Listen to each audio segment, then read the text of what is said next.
아멘. 할렐루야. 우리 좌우로 인사합시다. 반갑습니다. 감사합니다. 광고 말씀드리겠습니다. 중요한 광고죠. 내일 이제 권사의 야유회 드디어 청와대를 갑니다. 5시 반에, 밤이 아니라 새벽 5시 반에 출발합니다. 그렇기 때문에 집에서 오늘 저녁에 가서 준비를 다 하시고 그렇게 챙겨서 준비하시고요. 65세 이상 되시는 분들은 신분증을 꼭 가져오십시오. 그래서 우리 이제 혜택 받을 일도 있을 수 있으니까 신분증을 꼭 가지고 지참해서 오시기를 바랍니다. 그리고 우리 금요일은 느헤미야 밤 기도회가 있습니다. 예, 그래서 여러분들 오늘 오신 분들은 당연히 참석을 하실 것이고요. 우리 목장이나 기관에서 회장님, 목자들께서 335 짝을 지어서 꼭 참석하셔서 우리 교회가 그냥 새로워지는 것이 아니라 기도로 새로워지길 바랍니다. 기도로 새로워지길 바랍니다. 그래서 같이 기도의 자리로 꼭 초대합니다. 그리고 결국에는 이번 주일날 기간별 성경 퀴즈 대회가 있어요. 그래서 우리 이제 힌트를 드리면 제가 뭐 하나만 한 소리 같지만 요한복음에서 나온다 했습니다. 그죠? 열심히 준비하시고요. 크게 문제가 게임이 3게임이 진행이 돼요. 크게. 근데 이제 첫 번째 게임은 개인전이고 두 번째, 세 번째는 팀별로 기간별로 하는 것입니다. 그래서 작전을 잘 짜셔야 돼요. 제가 누차 말씀드리는데요. 그렇게 하시고 또 선물도 상품도 준비되어 있습니다. 열심히 잘 준비하시고요. 그렇게 작전을 잘 짜주시길 바랍니다. 자, 우리 오늘 광고는 그만큼 하고요. 자, 오늘 주시는 말씀 보겠습니다. 시편 75편 보겠습니다. 시편 75편 말씀을 같이 보겠습니다. 75편 1절부터 10절까지 말씀입니다.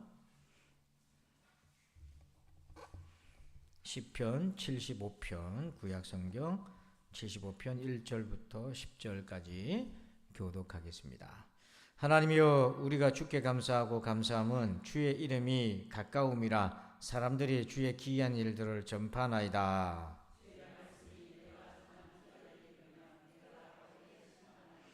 땅의 구dim은 내가 세웠거니와 땅과 그 모든 주민이 소멸되리라 하시도다.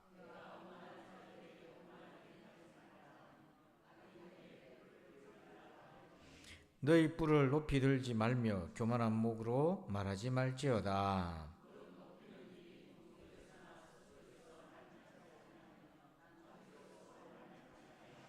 오직 재판장이신 하나님이 이를 낮추시고 저를 높이시느니라.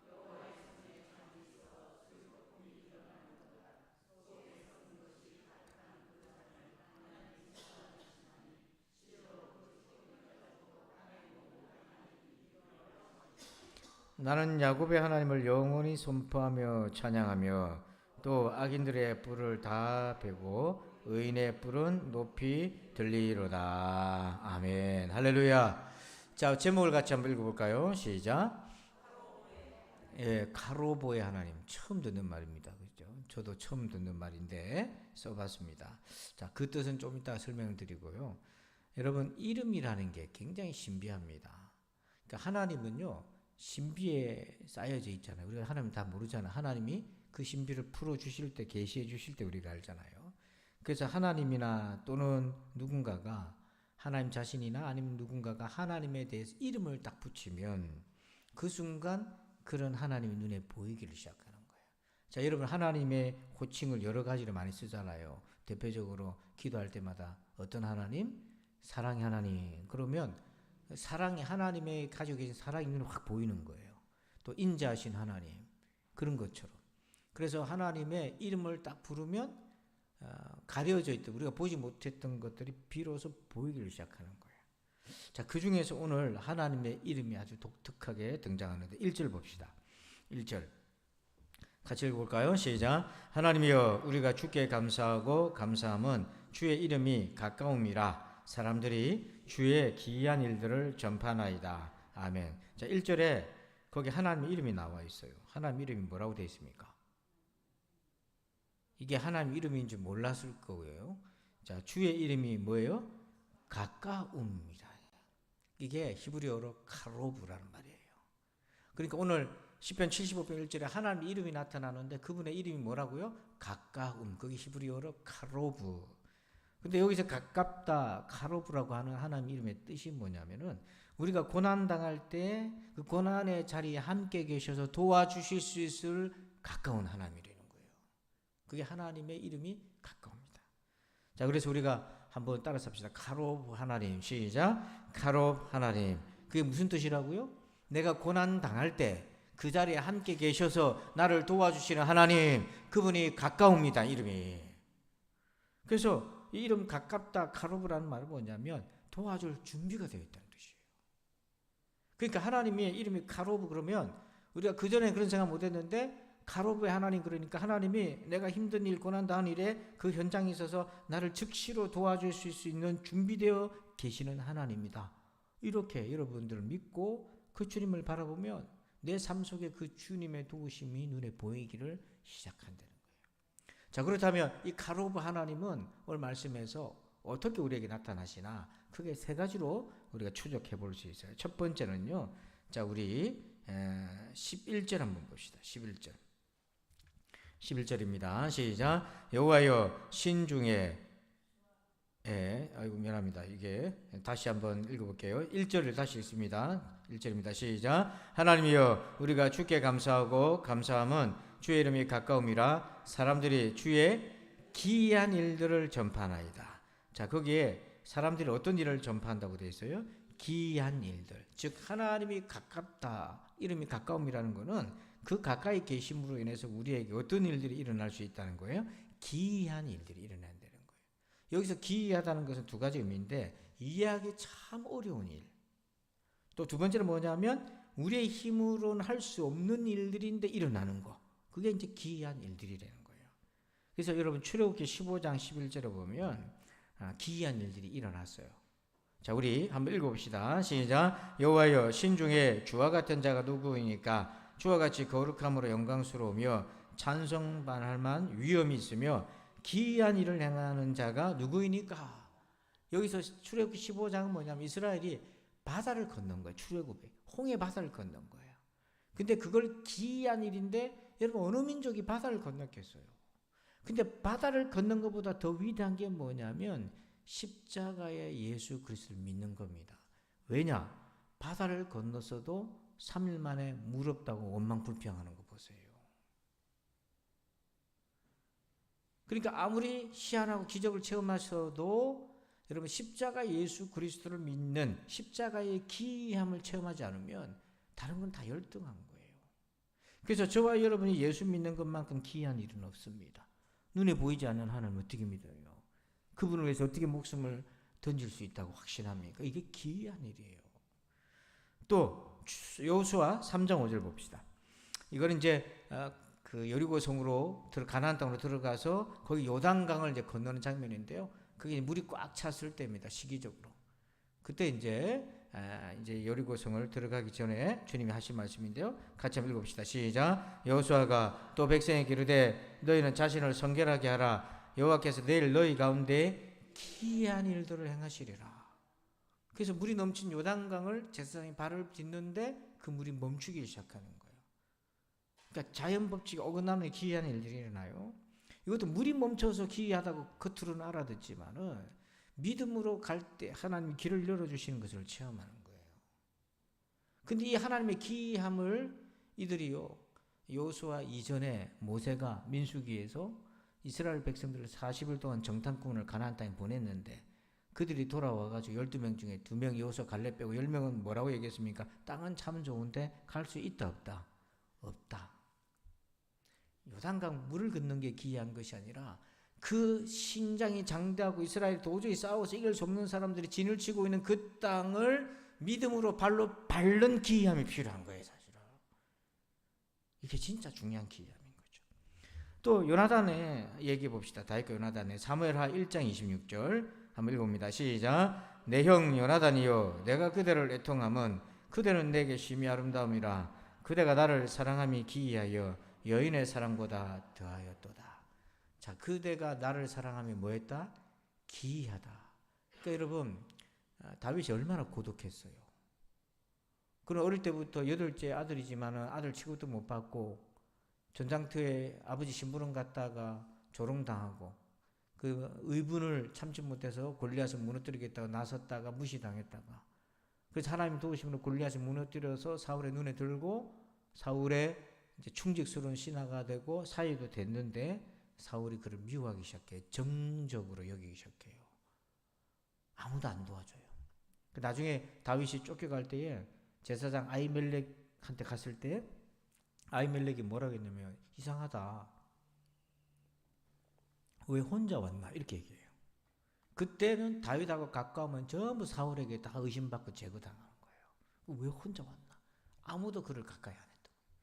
근데 그 다윗이 무너지기 쉬운데 그를 붙들어 주었던 한 사람이 있었는데 바로 자기를 원수로 여기는 가문의 요나단이 자기를 자기 아버지보다 더 자기를 사랑한 거예요. 이 기이함이 하나님으로부터 온 은혜인 거죠. 여러분 사람이 연구를 해보니까 정말 어려운 형편에서라도 자기를 믿고 신뢰해주는 사람 한 사람만 있으면 이겨나갈 수 있다잖아요. 원수의 집에서 자기 육신의 부모보다 자기를 더 많이 사랑하는 그 기이한 사랑, 이게 뭡니까? 바로 기이하다. 그 코드가 뭐냐면 하나님의 가까움, 이름이 가까움, 카로브의 하나님이 거기 계신 거예요. 초대교회 때 많은 순교자들이 있었는데요. 한 무리의 성도들이 붙잡혔어요. 다 내일이면 화형을 며칠 있으면 다 당할 상황이었어요. 그런데 이제 순서대로 막 잔인하게 불에 태워 죽이는데 이분이 이제 자기 차례가 다가오고 있는데 너무 두려운 거예요. 그래서 그 불에 한 번도 그 뜨거움을 경험하지 못했는데 촛불에다가 손가락을 한번 대보니까 너무 뜨거운데 겁이 확 나는 거. 내가 이 화형을 어떻게 견디겠나. 예수를 부인하자니 내 안에 예수님이 계시고 그 믿음을 지키자니 내가 이 뜨거운 고통을 견뎌내야 되는데 어떻게 해야 되나 막 불안하고 떨고 있었어요. 아직도 그 순교에 기다리고 있는 다른 성도들이 이 불안해하는 이 성도를 위해서 기도해 줬어요. 기도했는데 이제 이분의 순교의 차례가 왔습니다. 너무너무 두려웠었는데 그런데 이들이 기도하고 그 다음날 화영 때 아침에 이제 올라가는데 어떻게 순교를 했냐면 하나님을 찬양하고 감사하고 그의 얼굴 표정에는 불안과 두려움이 하나도 없었던 거예요. 참 기이한 일이 있는 거예요. 바로 카로브의 하나님이 그와 함께 하신 거예요. 여러분. 우리 마음 같아서는 인간적으로 참 순교가 안타깝지만은 사람으로 감당할 수 없는 그 고난의 현장이에요. 그래서 카로브, 가까움이라는 뜻이 뭐라고 그랬습니까? 고난 당할 때 그 자리에 함께 계셔서 도와주신 하나님이라고 했잖아요. 혹시 여러분 가운데 내가 고난을 당할 때 하나님이 안 계신 것 같이 느껴지는 분들이 있습니까? 그렇다면 오늘 이 말씀을 주위에서 들으세요. 하나님 나에게 주신 메시지로 받으시기 바랍니다.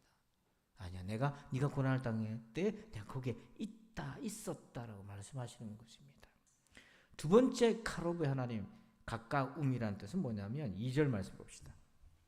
2절이에요. 시작. 주의 말씀이 내가 정한 기약이 이르면 내가 바르게 심판하리니. 아멘. 자, 주의 말씀이 뭐가 이르면 정한 기약이 이르면 그 두 번째 카로브의 하나님이 뭐냐면 하나님의 정한 때가 있다 하는 것이에요. 이걸 기억하셔야 돼요. 자, 여러분 하나님의 기약이 있어요. 정한 기약이 있어요. 시간표가 우리의 시간표가 있고 하나님의 시간표가 있습니다.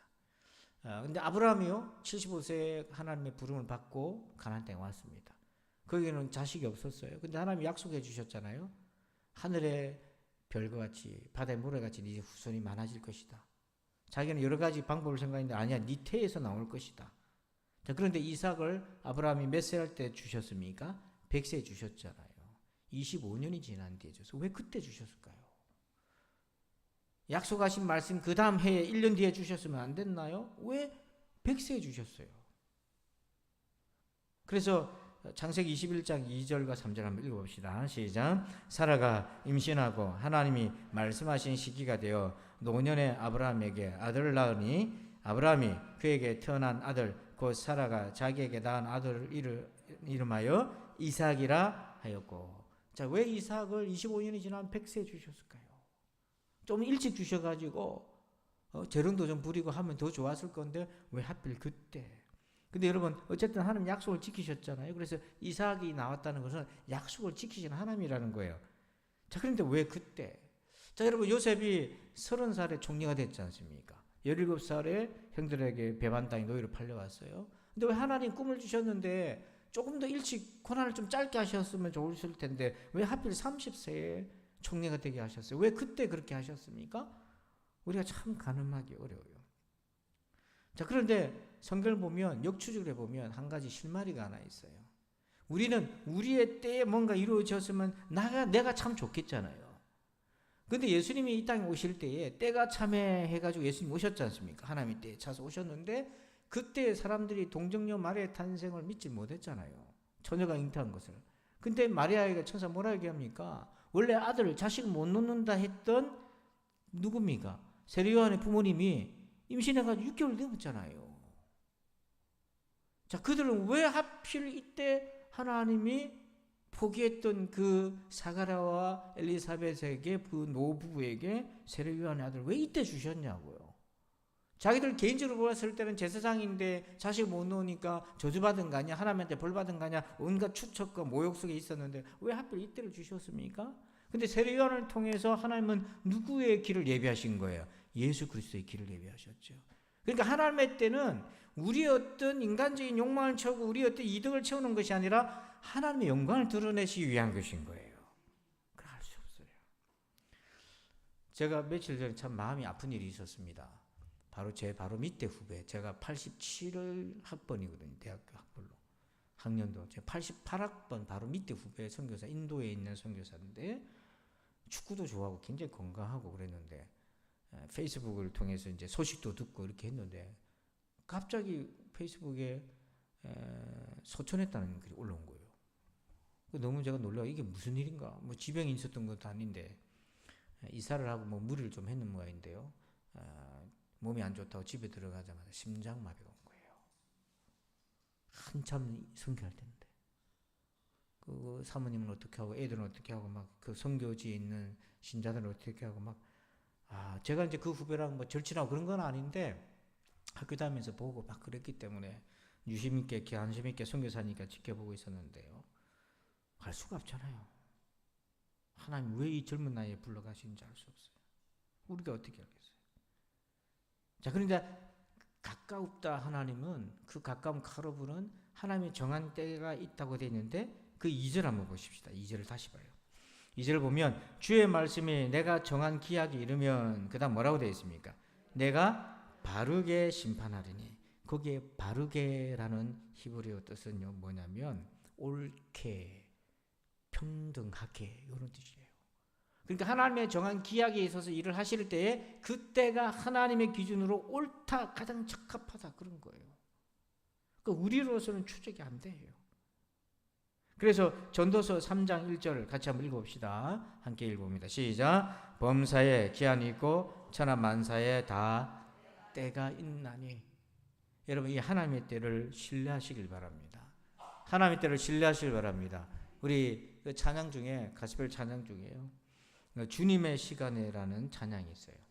그 가사를 한번 보시면 가사를 한번 천천히 제가 읽어볼 때 눈을 따라 보세요. 주님의 시간에 그의 뜻이 이루어지길 기다려. 하루하루 살 동안 주님 인도하시니 주 뜻 이룰 때까지 기다려. 2절에 기다려 그때를 그의 뜻이 이루어지길 기다려. 주의 뜻이 이루어질 때 우리들의 모든 것 아름답게 변하리 기다려.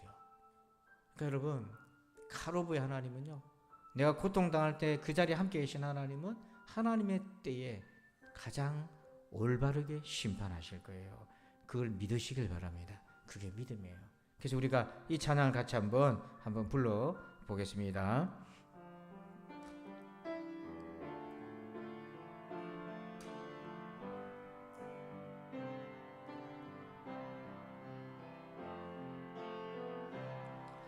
주님의 시간에 그의 뜻이 이루어지리 기다려.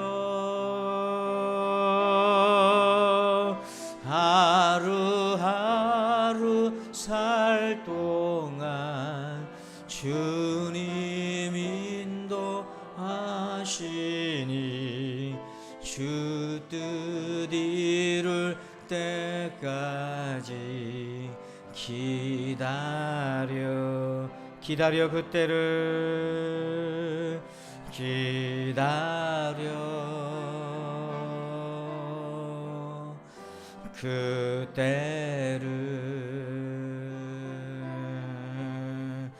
그의 뜻 이루어지리 기다려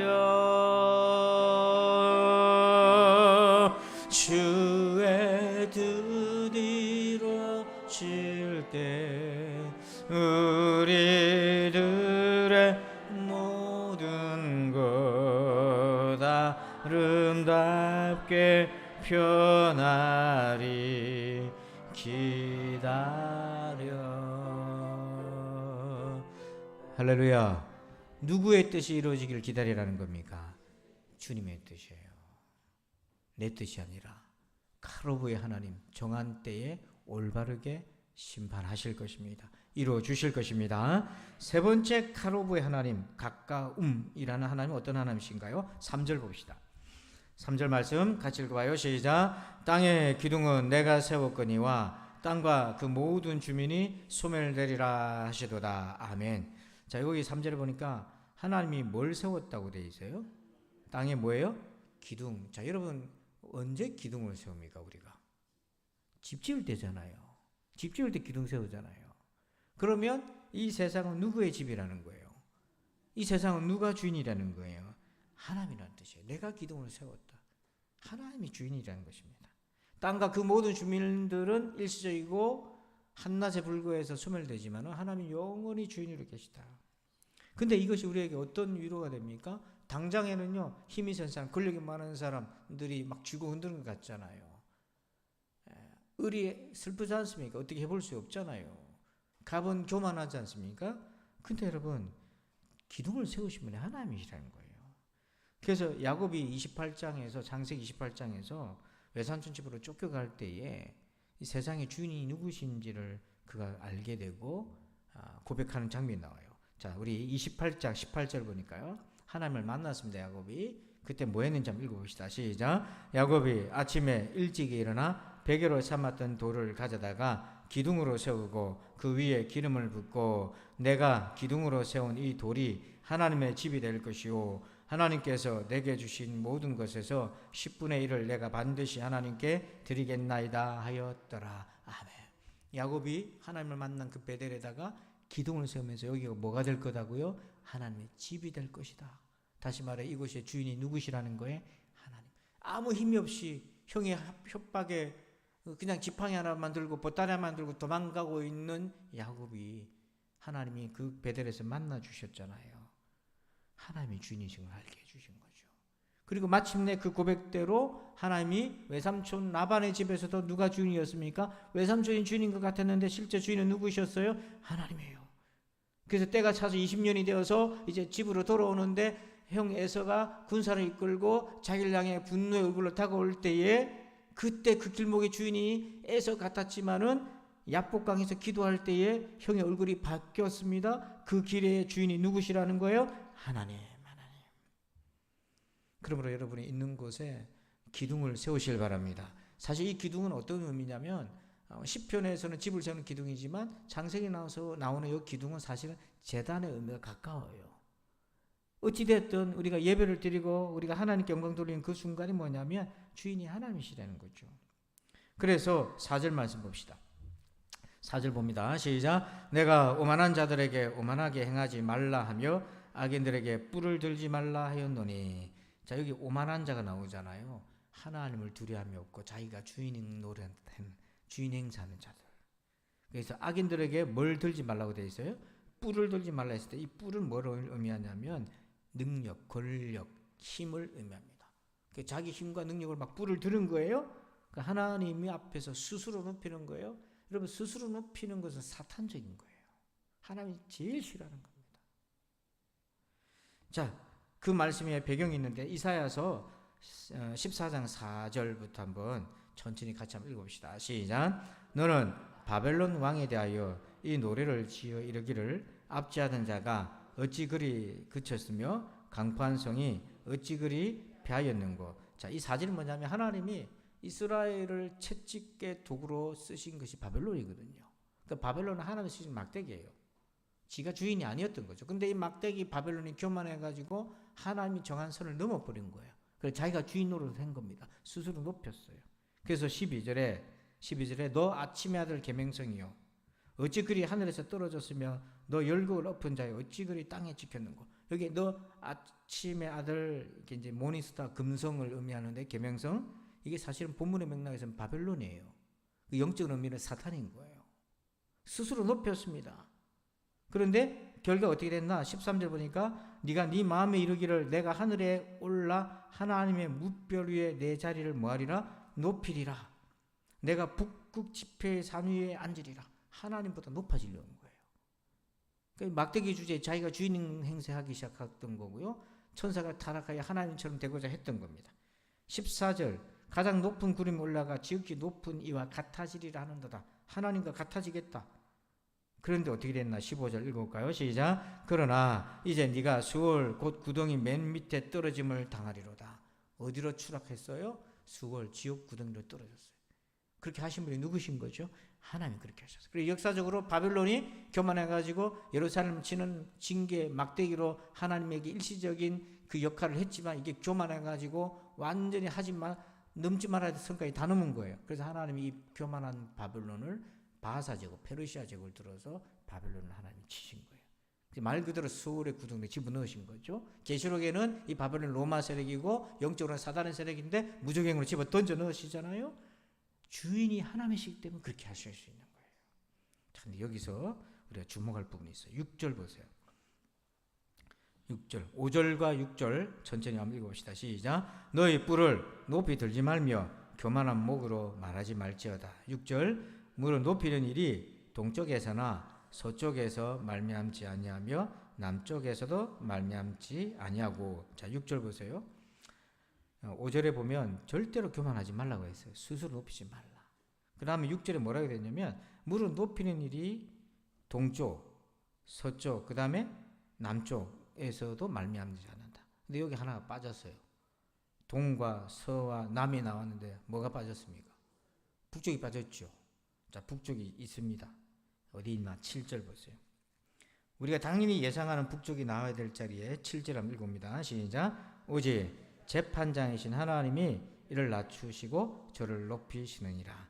자, 그 하나님이 동서남북 중에 위치가 어디게 됩니까? 북쪽, 진북이 되는 거예요. 방향이 기준점이 되는 거예요. 하나님만이 높이고 낮추게 하신다. 권세가 하나님께 있다.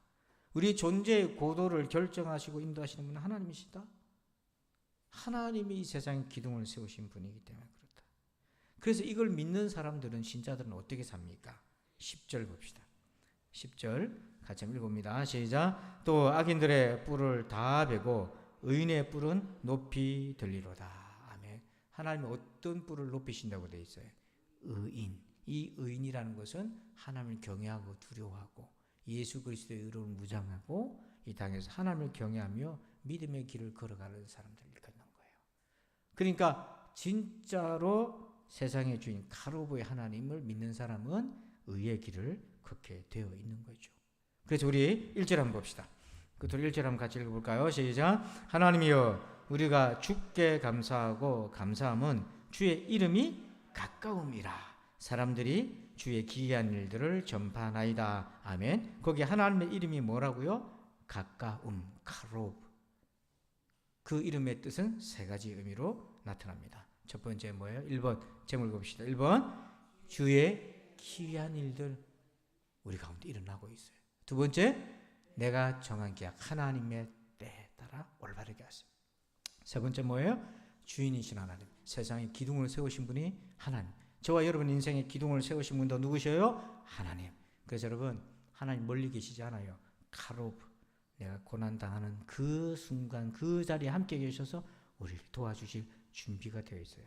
그래서 저와 여러분이 해야 될 일은 뭡니까? 주의 이름을 부르는 겁니다. 주의 도움을 구하시길 바랍니다. 우리 함께 찬송하겠습니다. 우리 찬송가 445장 우리 445장 찬송하시고 자유롭게 기도하는 시간 갖겠습니다. 우리 박수하면서 찬송합시다. 445장 태산을 넘어 흥곡에 가도 찬송하겠습니다.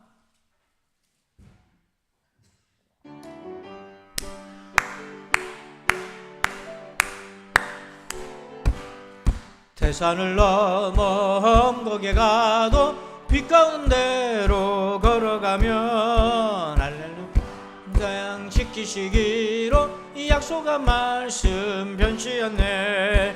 하늘의 영광 나의 맘속에 차고도 넘쳐 할렐루야를 힘차게 불러 영원히 주를 찬양하리. 캄캄한 밤에 다닐지라도 주께서 나의 길 되시고 나에게 밝은 빛이 되시니 길 잃어버린 염려 없네. 하늘의 영광 나의 맘속에 차고도 넘쳐 할렐루야를 힘차게 불러 영원히 주를 찬양하리. 광명한 그 빛 마음에 받아 찬란한 천국 바라보고 할렐루야를 힘차게 불러 날마다 빛에 걸어가리. 아멘. 하늘의 영광 나의 맘속에 차고도 넘쳐 할렐루야를 힘차게 불러 영원히 주를. 하늘의 영광 나의 맘속에 차고도 넘쳐 할렐루야를 힘차게 불러 영원히 주를 찬양하리. 아멘. 이제 우리 두 손 높이 들고 말씀 가지고 기도할 텐데 주의 이름이 카롭 가까움입니다. 오늘 여러분의 인생에 함께 하시는 하나님을 의지하며 주여 3창으로 간절히 기도합시다. 주여 아버지 하나님 감사합니다. 오늘 이 밤에